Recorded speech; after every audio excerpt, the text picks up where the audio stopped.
Okay, so we want to consider this differential equation, and y equals f of x is going to be the particular solution with the initial condition f of 1 equaling 2. So part A asks to find the slope of the line tangent to the graph of f at the points 1, 2. So let's recall that the slope of the tangent line is essentially the value of the derivative at any point. So all we have to do is plug in x equals 1 and y equals 2 into this equation, and that'll tell us the slope of the tangent line at this point. So let's go ahead and do that. So we'll get 1 minus 2 over 1 squared times 2 minus 1.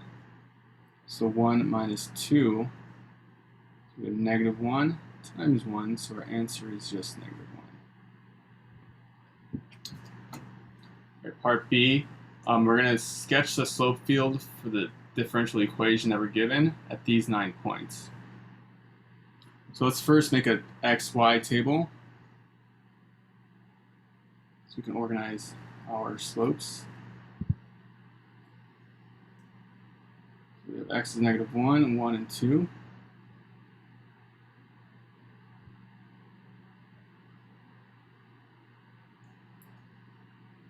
And then y values 0, 1, and 2.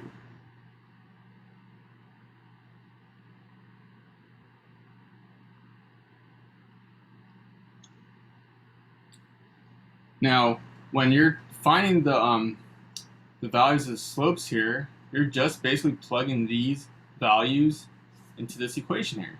So we're essentially just going to evaluate this 9 times for those 9 pairs of values, and then we're going to draw like a little fragment of like a line to represent the slope of the tangent line, or the slope of the slope field.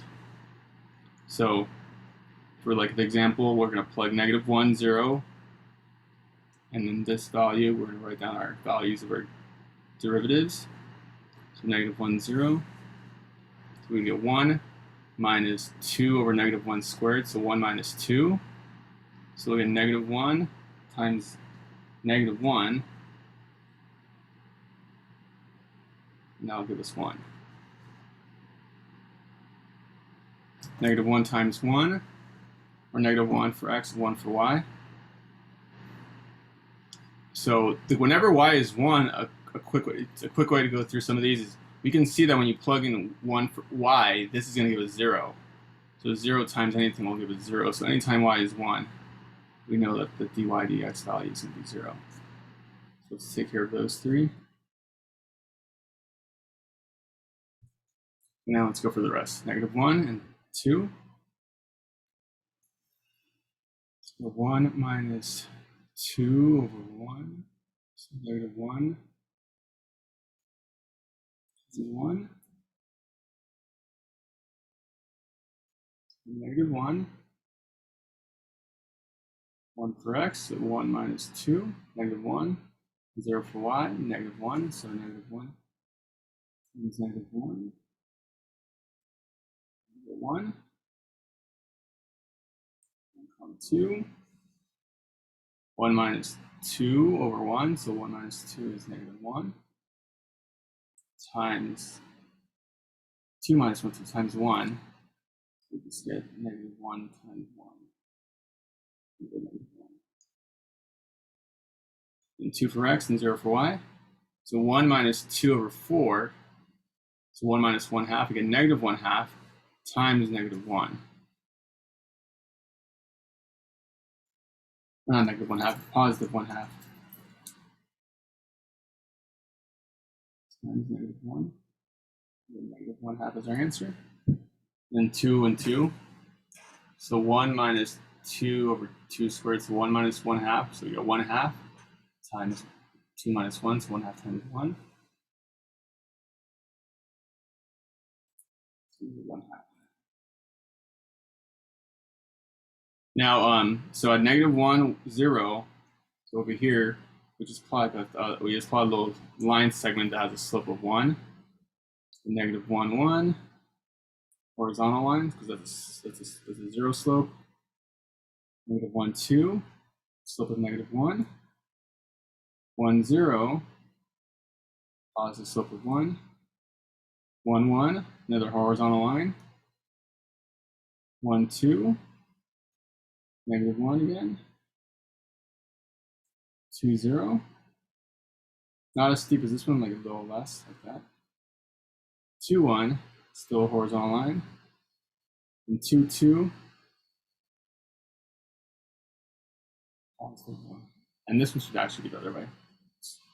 This one is negative 1. That should be that way.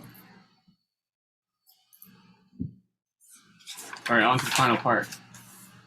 All right, part C, we're going to find the particular solution for this differential equation with the initial condition y equals 2. So what we're going to do is we're going to use separation of variables and then integrate it. So we're going to divide each side by y minus 1 and multiply both sides by dx. So on the left side, you'll have 1 over y minus 1 dy is equal to 1 minus 2 over x squared times dx.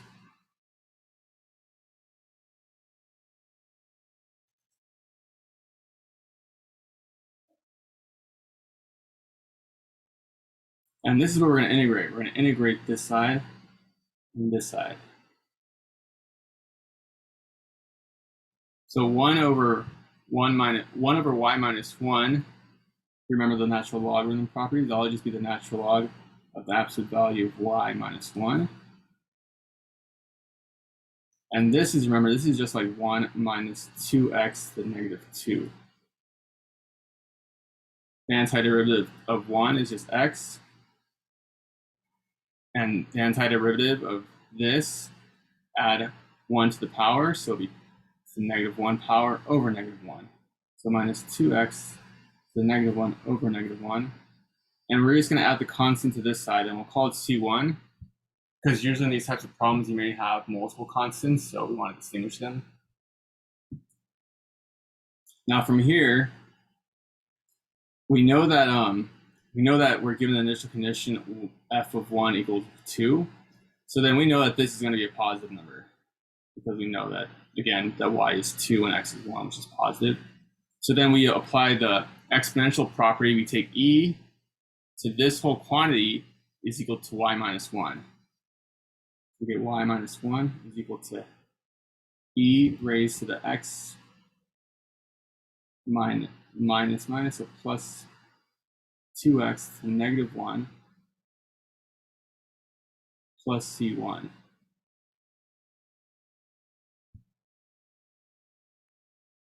Let's add 1 to the right side. So you have y equals. And what we're going to do is we're going to break this into 3 bases. So this is the same as e to the x times e to the 2x to negative 1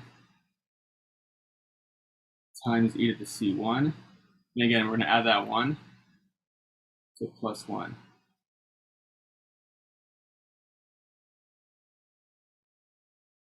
Now we're going to just rewrite e to the c1 as just some coefficient, as just some number. We're going to call this a. Because remember, e is just a number, and c1 is just a number. So a number just a number is just another number. It's not a function, so we're going to have y, and we're going to move that to make it more. Clean looking, we're going to put that as a coefficient, so times a times e to the x. And I separated this just by habit, and I don't really need to, so we can just put it back together. So x plus 2x to the negative 1. I usually do that just in case there's something we need to break down later. It doesn't look like there's going to be here. Okay, now we have the general solution, but we need to find the particular solution. So what that means is we want to find the value of a that will give us f of 1 equal to 2. So what value of a will give us 2 when x is 1?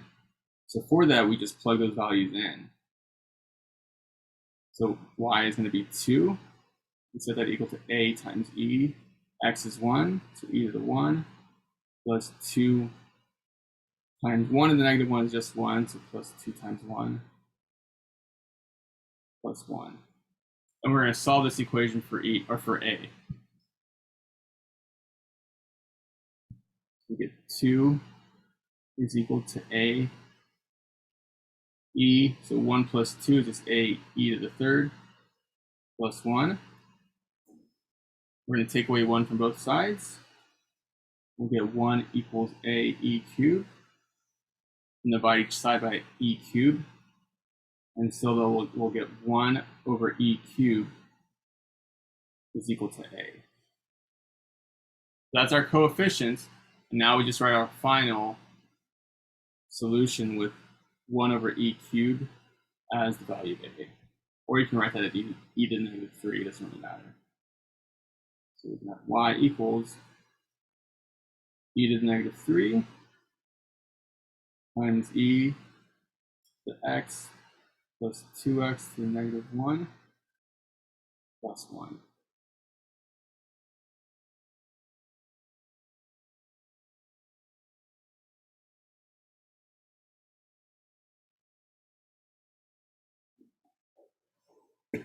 And that's your answer.